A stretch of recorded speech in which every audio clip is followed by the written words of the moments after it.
Hello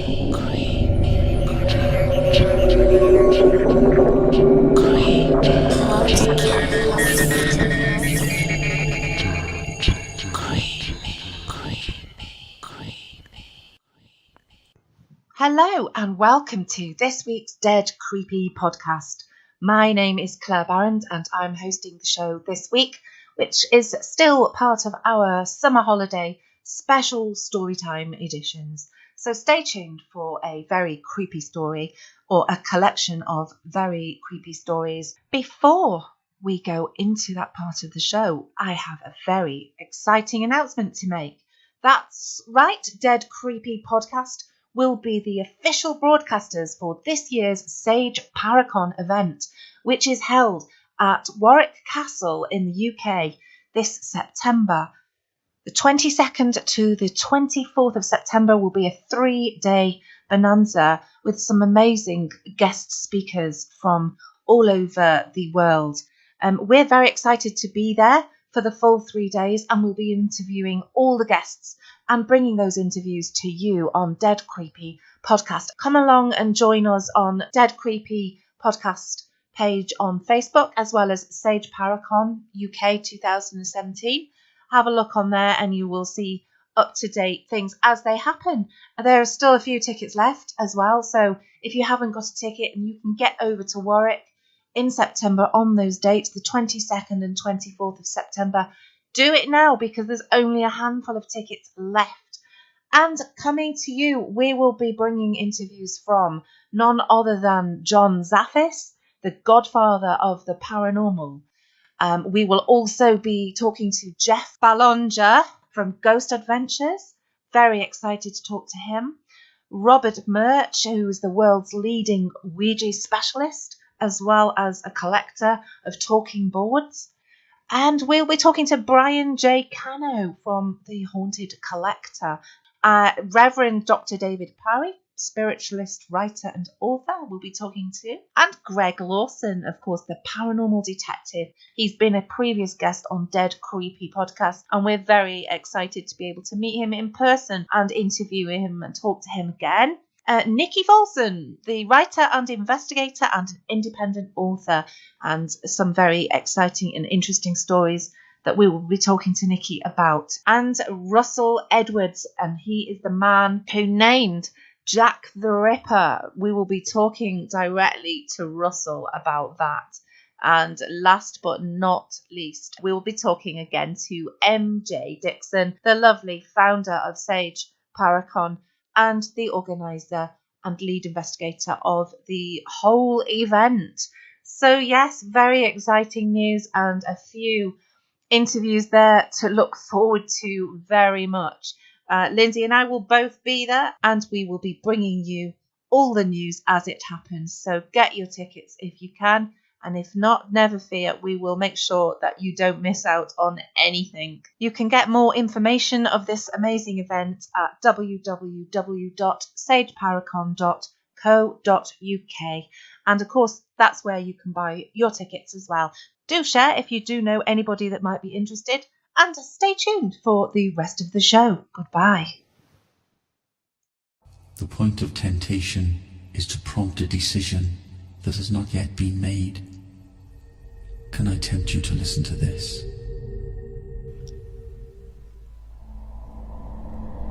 Bedtime story. I'm a search and rescue officer for the US Forest Service. I have some stories to tell. I wasn't sure where else to post these stories, so I figured I'd share them here.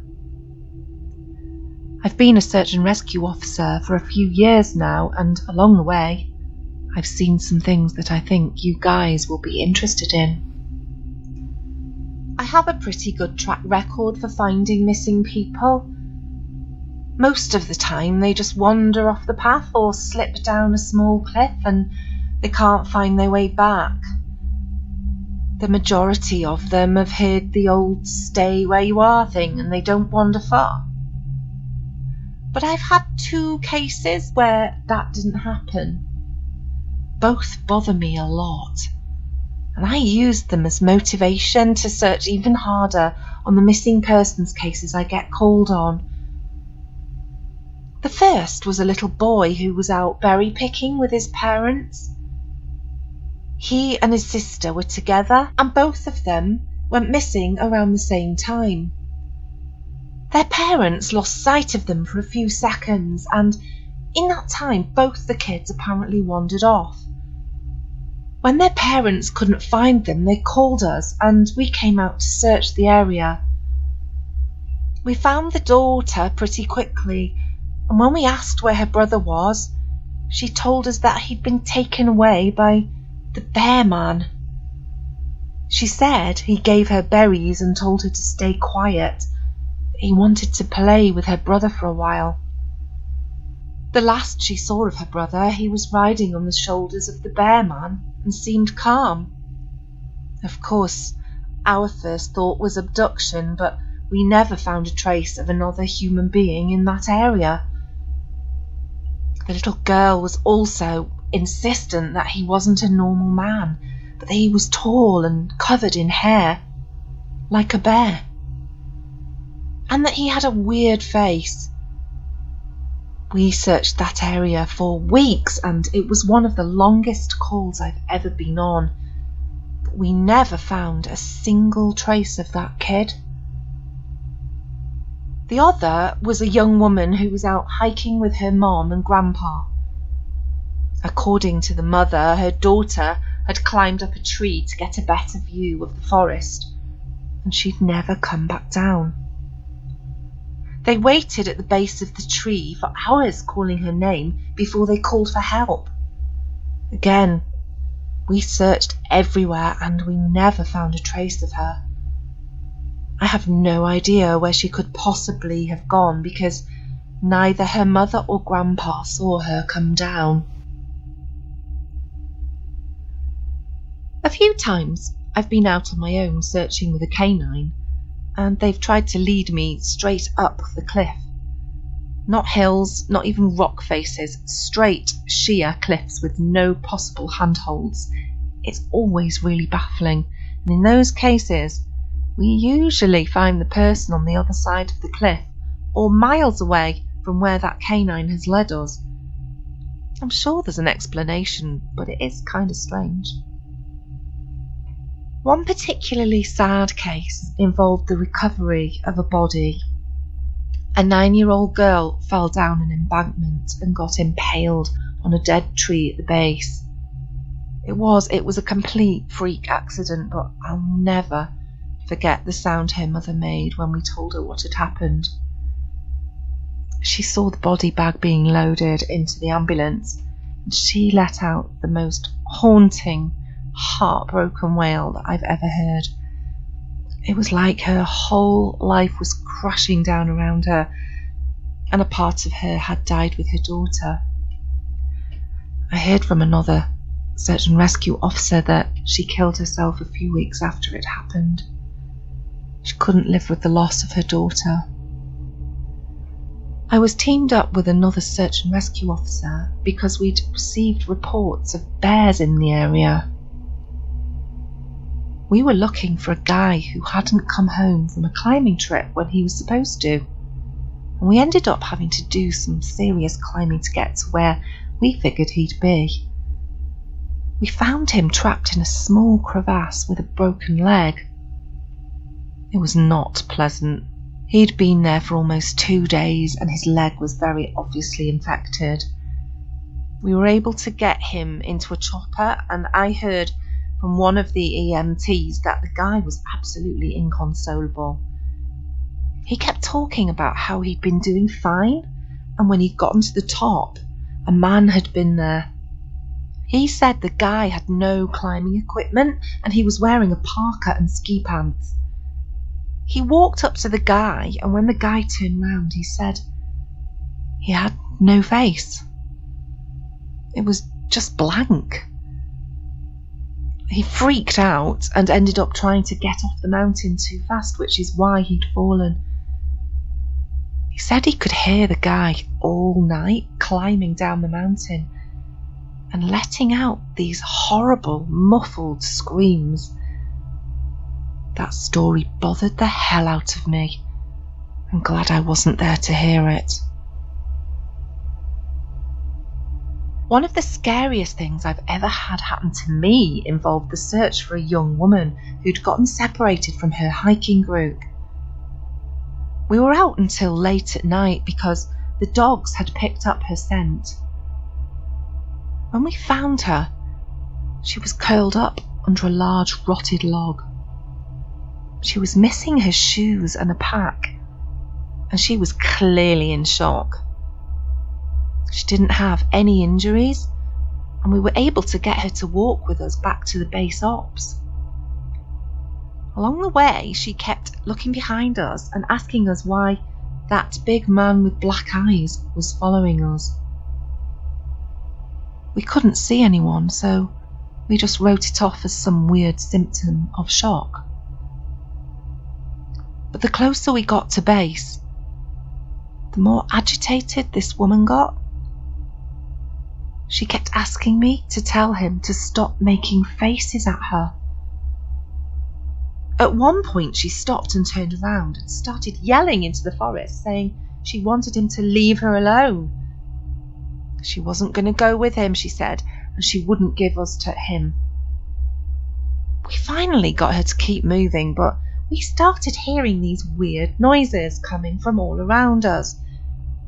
It was almost like coughing, but more rhythmic and deeper. It was almost insect-like. I don't really know how else to describe it. When we were within sight of base ops, the woman turns to me and her eyes are about as wide as I can imagine a human could open them. She touches my shoulder and says, "He says to tell you to speed up. He doesn't like looking at the scar on your neck." I have a really small scar on the base of my neck, but it's mostly hidden under my collar, and I have no idea how this woman saw it. Right after she says it, I hear that weird coughing right in my ear, and I just about jumped out of my skin. I hustled her to ops, trying not to show how freaked out I was, but I have to say, I was really happy when we left the area that night. This is the last one I'll tell, and it's probably the weirdest story I have. Now, I don't know if this is true in every search and rescue unit, but in mine, it's sort of an unspoken regular thing we run into. You can try asking about it with other search and rescue officers, but even if they know what you're talking about, they probably won't say anything about it. We've been told not to talk about it by our superiors, and at this point we've all gotten so used to it that it doesn't even seem weird anymore. On just about every case where we're really far into the wilderness, I'm talking 30 or 40 miles, at some point we'll find a staircase in the middle of the woods. It's almost like if you took the stairs in your house, cut them out and put them in the forest. I asked about it the first time I saw some, and the other officer just told me not to worry about it, that it was normal. Everyone I asked said the same thing. I wanted to go check them out, but I was told very emphatically that I should never go near any of them. I just sort of ignore them now when I run into them because it happens so frequently. Stay tuned for part 2.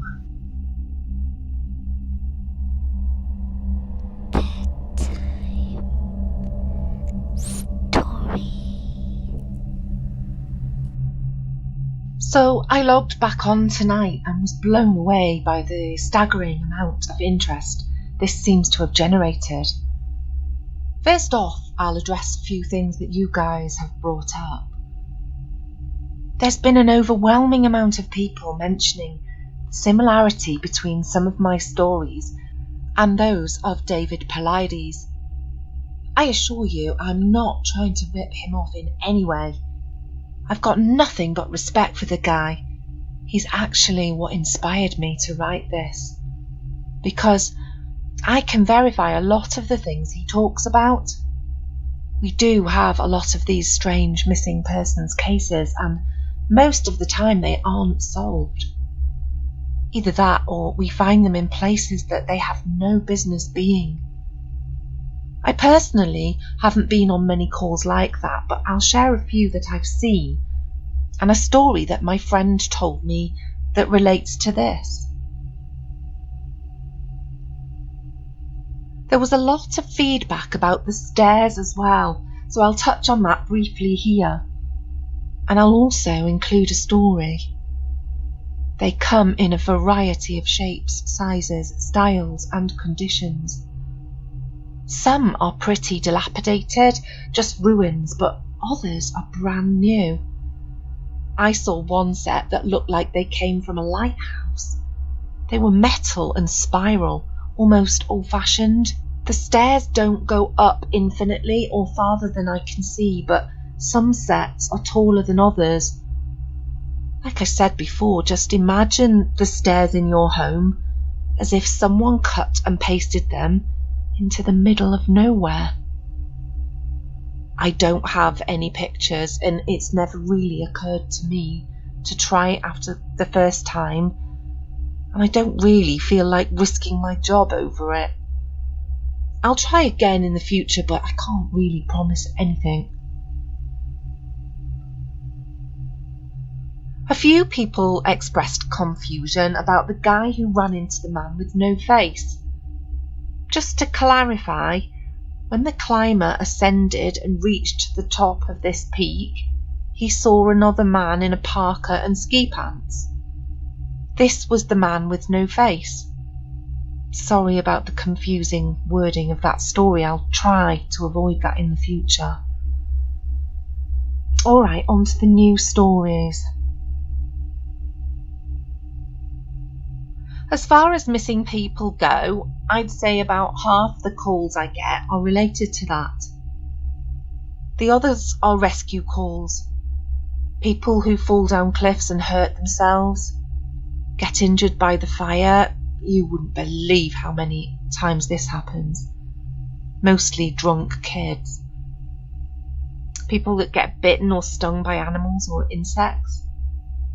We're a tight team, and we have veterans who are excellent at finding signs of lost people. That's what makes these cases where we never find any trace of them just so frustrating. One in particular was upsetting for all of us, because we did find a trace of them, but it just led to more questions than answers. An older man had been hiking alone on a well-established trail, but his wife called to say that he hadn't come home when he should have. Apparently he had a history of seizures, and she was worried that he hadn't taken his medication and had suffered one out on the trail. Now, before you ask, I have no idea why he thought it was okay to go out alone, or why she didn't go with him. I don't ask about that kind of thing because past a certain point, it really doesn't matter. Someone is missing, and it's my job to find them. We went out in a standard search formation, and it wasn't long before our vets found signs that the guy had gone off the trail. We grouped up and followed him, spreading out in a fan, to make sure that we were covering as much ground as possible. Suddenly, a call comes over the radio telling us all to head back to the vet's location, and we come right away because this usually means the missing person is injured and that we need a full team to help get them out safely. We meet back up and the vet is just standing at the base of a tree with his hands on the side of his head. I ask my buddy what's going on, and he points up into the branches of this tree. I almost couldn't believe what I was seeing. There's a walking stick dangling from a branch at least 30 feet off the ground. This little strap thing on the handle has been looped around the branch and it's just hanging there. There's no way the guy could have tossed it up that far, and we just don't see any other signs that he's still in the area. We call up into the tree, but it's obvious no one's in it. We're just all sort of left scratching our heads. We keep searching for the guy, but we never find him. We even bring our canines out, but they lose his scent long before this tree. Eventually, the search is called off because there are other calls that we have to attend to, and past a certain point, there's not much we can do. The guy's wife called us every day for months, asking if we'd found her husband, and it was heartbreaking to hear her get more and more hopeless each time. I'm not sure why this call in particular was so upsetting, but I think it was just the sheer improbability of it. That and the questions that were raised. How the hell had this guy's cane ended up there? Did someone kill him and toss that up there as some weird trophy? We did our best to find him, but it was almost like a taunt. We still talk about that one from time to time.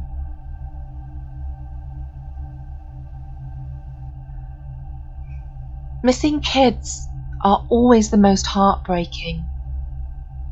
Doesn't matter what circumstances they go missing under, it's never easy, and we always dread the ones we find deceased.